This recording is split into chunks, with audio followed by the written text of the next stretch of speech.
આપણા દેશમાં આ જાતિવાદ વર્ણ વ્યવસ્થા જ્યારથી અમલમાં આવી ત્યારથી શૂદ્રો સાથે એટલી હદે ખરાબ વર્તન કરવામાં આવતું કે આપણે માત્ર એની કલ્પના કરીએ ને તો પણ આપણને ધ્રુજારી છૂટે.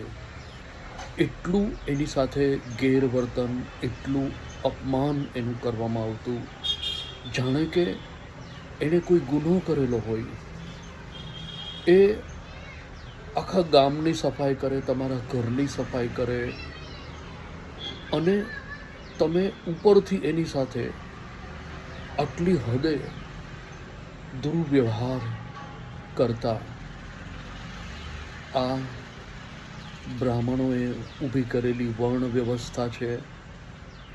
અને આજની તારીખમાં પણ એવા અનેક પ્રદેશ છે જેમાં શૂદ્રો સાથે એવો જ વ્યવહાર લોકો કરે છે, એની નીચી નજરે જોવે છે. જ્યારે ખરેખર તો માણસ પોતાના કર્મથી મહાન હોવા જોઈએ. ભગવાને નક્કી કરેલી છે આ જાત કે એક બાળકનો જન્મ થાય એ શૂદ્રને ત્યાં, એટલે એ પહેલેથી જ હલકી કક્ષામાં આવી જાય.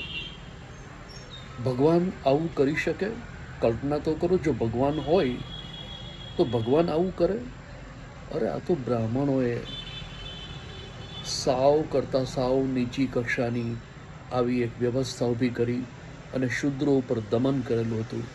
અને એટલે જ ભીમરાવ આંબેડકરે દલિતો માટે આરક્ષણની વ્યવસ્થા કરેલી.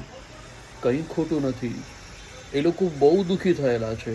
એના પૂર્વજો, એના વડીલોએ ખૂબ દુઃખ સહન કરેલું છે. તો આજે એમને જે કંઈ સવલતો અને સગવડતો મળે છે સારી વાત છે. એ લોકોએ જે તપ કર્યું, એને જે ભોગવું છે, તો હવેની જે પેઢી છે એનું શું વાંક? એને કમસે કમ આ પ્રકારની જો સુવિધા મળે તો કંઈક એ લોકોનો વિકાસ ખરેખર થાય.